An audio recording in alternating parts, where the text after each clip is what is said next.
Mirë mbrëma, miqtë mi, ju përshëndes tjilë sonte këtu nga qyteti ose qyteza e bukur e Himarës. Është hera ime e parë që vi këtu në Himar dhe po ju shfaq këtë video këtu në YouTube nëpërmjet kanalit tonë këtu në YouTube nga ky qytet. Do të shohim mbas disa pamje, megjithëse jemi në fillim të sezonit turistik, nuk është se ka shumë fare njerëz, por gjithsesi ka lëvizje dhe këto do t'i shohim nëpërmjet kësaj video.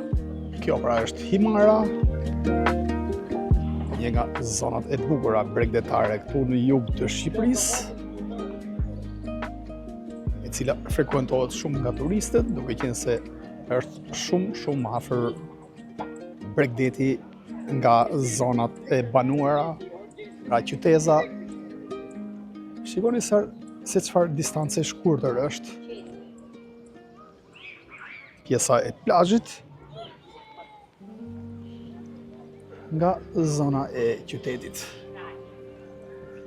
Kjo është një shëndetare e cila përshkon këtë hapësirë.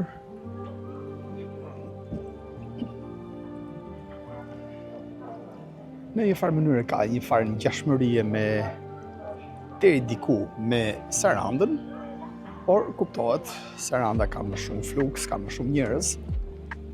Plus që kjo shëndetare këtu ka distancë më të shkurtër. Siç e thash, ju shfaq video për herë të parë këtu nga Himara, por personalisht kam qenë disa herë, por nuk është se kam bërë video për kanalin tonë nga ky qytet.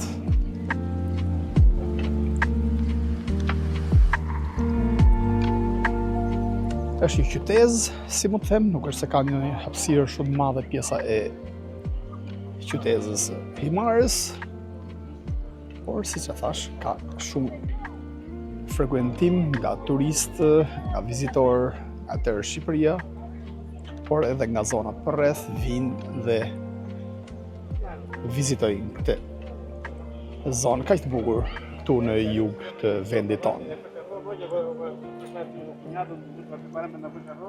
Ajo që më ka lënë disi përshtypje është që këtu flitet shumë greqisht.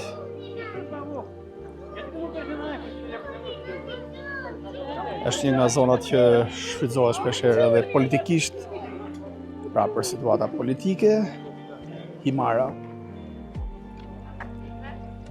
ku ka patur dhe pretendime territoriale për këtë zonë kaq të bukur të Shqipërisë. Nëse do të vim në disa javë më vonë, këto bare apo restorante normalisht do të jenë plot. Por siç e thash, jemi pothuajse në fillim të sezonit turistik dhe nuk është se ka shumë lëvizje për momentin.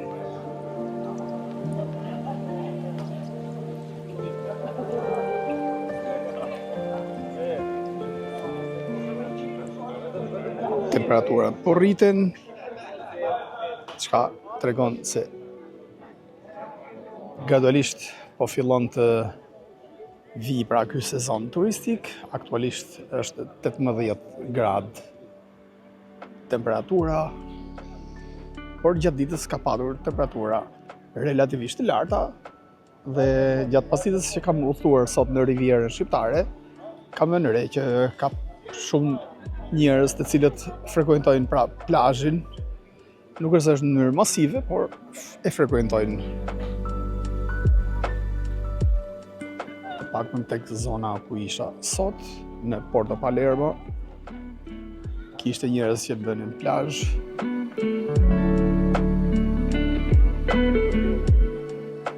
Por mendoj se në vazhdimsi, në ditën e vazhdim, do të jenë zona që do të jetë vështirë për të gjetur një vend për të bërë plazh, sepse janë zona të vogla, pra zona e Porto Palermos, plazhi aty është një zonë e vogël e kufizuar.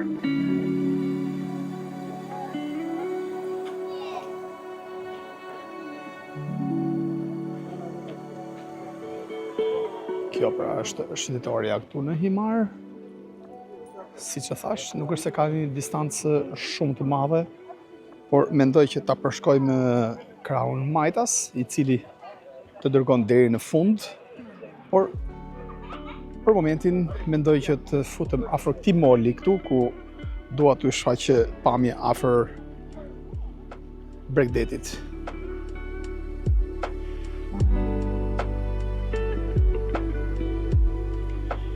Në këtë zonë kemi edhe këto guidat turistike që bëjnë shëtitje me anije apo skafe të ndryshme, të cilat reklamojnë bizneset e tyre.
Besoj se me hapjen e tunelit të Llogaras do t'jetë shumë më lehtë për të ardhur këtu në Himar.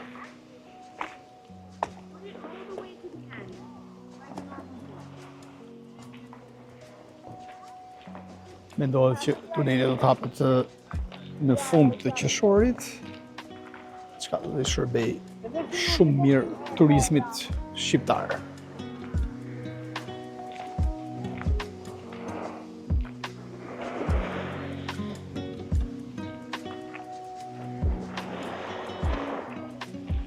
Zonë shumë e bukur e Bregdetit këtu, që të dhuron relaks dhe qetësi, dallgët e detit.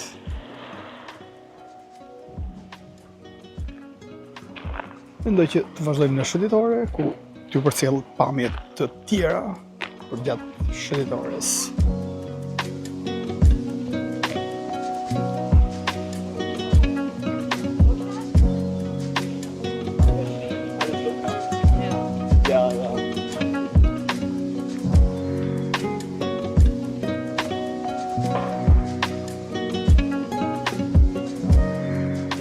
Pra, janë disa nga zonat që eksplorohen, siç është në këtë rast Porto Palermo. Dhe shumë zonat e tjera bien sy Llamani, plazhi i Livadhit, plazhi i Jalës e shumë të tjera.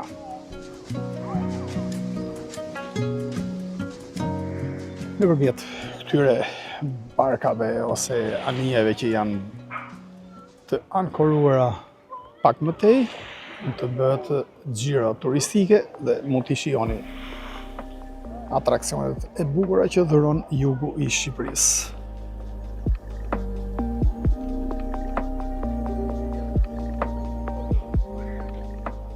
Mirë, pra miqtë e mi, atëherë duket që është një zonë e qetë për momentin shëndetore këtu në Himar, por besoj se në ditët dhe javët në vazhdim do të ketë më shumë lëvizje sepse temperaturat po vinë dhe po nxehen akoma më shumë, kështu që do të ketë shumë turist, mendohet që këtë vit do të ketë një numër relativisht shumë të lartë të turistëve, parashikohet që numri i tyre të vijë dhe të shtohet në raport ose në krahasim me vitin e kaluar, ku këtë vit mendohet ose parashikohet që të jetë numri rreth 14 milion. Gjithsesi të shohim dhe ne këtu do të jemi, do t'i shohim pamjet këtë vit, ku do t'i shfaqim nëpërmjet kanalit tonë këtu në YouTube, shumë nga zonat turistike të Shqipërisë. Jemi aktiv këtë vit, ku do të shfaqim shumë nga turizmi ynë dhe nëpërmjet kanalit tonë do të shohim pamje dhe video shumë interesante nga e tërë Shqipëria. Shikoni sa distancë e shkurtër, këtu kemi shëndetoren, kafenet, baret apo restorantet dhe Bregdeti është shumë afër. Një distancë shumë e afërt me shëndetoren, çka I jep pamje shumë të bukur himares.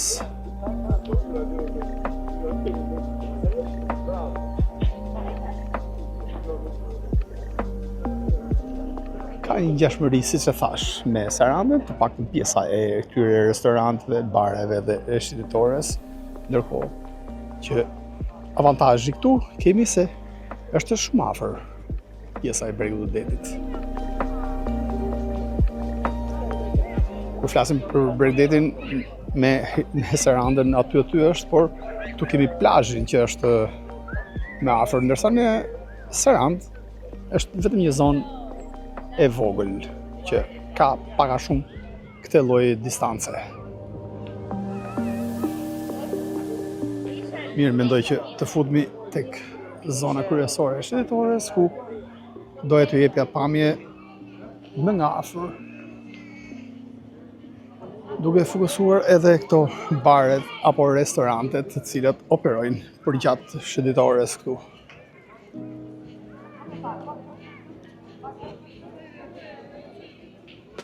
Përgjatë shëndetores, siç e thash, shohim edhe këto stendat vendosura ku reklamohet Shqipëria jonë e bukur. Siç mund të shihni edhe nga fotot, janë pamje vërtet shumë të bukura. Jam kurioz për atë zonën aty, akvariumi, të cilin mendoj se do ta vizitoj dhe do ta shohim në një nga videot tona, sepse është një gjë të cilin nuk e kemi shfaqur në asnjë nga videot tona, por në përgjithësi të gjitha këto zona këtu do t'i shohim tek video të cilin do ta përmbledhim, ku do të shohim zonat më të bukura turistike të jugut të Shqipërisë. Ndaj, siç e kam thënë, do të jetë një video e kompletuar ku do t'i shohim pamjet shumë të bukura, sidomos nga zonat bregdetare të vendit tonë, sepse do të ketë video shumë interesante nga vendi ynë. Në një nga televizorët, monitoret këtu, ndërkohë shohim edhe videon ekskluzive të kanalit ton që shfaqet në një nga monitoret e një restoranti këtu. Ja ku e shohim, është video Albania, e cila shfaqet pra rastësisht e shoh në një nga monitoret këtu. Vazhdojmë ecin përgjatë shëndetores tu në Imar. Më vjen keq që tek video e Shqipërisë, e cila ndodhet pra në kanalin ton, nuk përfshihet Himara, sepse kur pash që po transmetohej video e Shqipërisë e përmbledhur nga vendi ynë me reportazhet që kemi bërë kudo në Shqipëri, kur pash që po shfaqej pra tek ai restorant aty, nuk do të ishte keq nëse do të ishte edhe Imara, siç mungon në atë video edhe kruja. Kështu që mendoj se do të bëjmë një video tjetër, ku do ta shohim të tërë Shqipërinë në një video të përmbledhur, sepse njerëzit shpesh herë edhe kur ne postojmë video shumë të bukura, I mungon pra një pjesë e zonës së tyre, e qytetit të tyre, siç është himara në këtë rast, apo kruja që i përmendem, por kemi edhe zonat të tjera, apo qytetet të tjera, të cilët mungojnë në kanalin tonë. Kështu që besoj se në vazhdimsi do të kemi një video akoma më të bukur dhe më të përmbledhur nga Shqipëria jonë e bukur, e cila ka vende shumë të bukura, zona turistike që duhen shfaqur dhe duhen pasqyruar për ndjekësit, për të gjithë shqiptarët kudo që janë. Ndaj, akoma duhet punoj më shumë që të përfaqësohet çdo zonë turistike e Shqipërisë, çdo vend, çdo qytet, çdo fshat turistik, pse jo edhe çdo bujtinë. Madje kam planifikuar që të bëj një video për turizmi malor, sepse është një atrakcion turistik që në Shqipëri duhet pasqyruar dhe duhet bërë më shumë, duke qenë se jemi fokusuar më shumë tek zonat turistike të jugut apo të Shqipërisë mesme, pa harruar këtu Shëngjinin, Velipojën që i përket deri diku veriut të Shqipërisë. Do duhet që të punojmë edhe për turizëm malor, sepse edhe ky lloj turizmi në Shqipëri mendoj se është një diçka që duhet bërë më shumë, pra, duhet bërë më shumë për këtë lloj turizmi. Në Shqipëri, me thënë drejtën, së fundmi janë bërë shumë përmirësime për sa i përket infrastrukturës, por duhet punohet akoma më shumë për zonat e thella, ku ka bujtina shumë të mira që i shikoj më shumti në TikTok, ku pronarët e këtyre bujtinave mundohen që të bëjnë promocion dhe të reklamojnë bujtinat e tyre apo bizneset e tyre turistike. Ndaj mendoj se duhet punohet në infrastrukturë, por pse jo edhe në këto bujtina duhen bërë restaurime apo rregullime të tyre që edhe klientët kur të vinë të ndjehen sa më dinjitos në këto bujtina dhe shërbimi të jetë sa më perfekt. Atëherë kjo ishte një pjesë e shëtitores këtu në Himar. Me thënë drejtë nuk është se e njoh shumë mirë zonën këtu, por të paktën mundova që t'ju pasqyroj disa pamje nga shëtitoria këtu, ku bashkë biseduam disa minuta bashkë për atë çka shohim me sy të lirë këtu nga Himara. Besoj se në ditët në vazhdim ose në javët në vazhdim, qyteti i Himarës do të ketë më shumë fluks. Jam i bindur për këtë gjë, duke qenë se jemi në fillim të sezonit turistik për këtë vit. Besoj se në ditën në vazhdim apo javët në vazhdim do të ketë më shumë lëvizje, jo vetëm në Himar, por kudo në Shqipëri. Ndaj duhet të punojmë më shumë për turizmin këtu dhe duhet të fokusohemi tek përmirësimi i infrastrukturës, siç e kam thënë, tek hoteleria dhe tek shërbimet. Masanej komunikimi është gjë shumë e rëndësishme, çka mendoj se duhet bëhet më shumë nga pronarët e bizneseve në komunikimin që duhet patur me turistët. Duhet kemi një kulturë komunikimi të shkëlqyer në mënyrë që t'i lëmë bresa turistëve dhe të vinë dhe të rikthehen përsëri, jo vetëm se të vinë një vit edhe mbaroj për ta, por ta bëjmë turistin që të rikthehet dhe të vi përsëri në një zonë turistike, aty ku ka shkuar një herë, të vi përsëri dhe pse jo të sjell edhe njerëzit apo miqt ky turist. Kjo është pika ku duhet punohet shumë pra. Mirë, për miqtë e mi, atëherë këtu nga Himara, po ju përshëndes, besoj se do të rikthehem përsëri në periudhën ku do të jetë dhe kulmi i fluksit dhe do të shohim besoj pamje akoma më të bukura nga ky qytet. Ju përshëndes të gjithëve dhe ju mirëpres këtu në Himar, si në çdo qytet apo zonë tjetër turistike të Shqipërisë, ti vizitoni këto zona dhe shijoni Shqipërinë tonë të bukur. Natën e mirë, kalofshi bukur.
Thank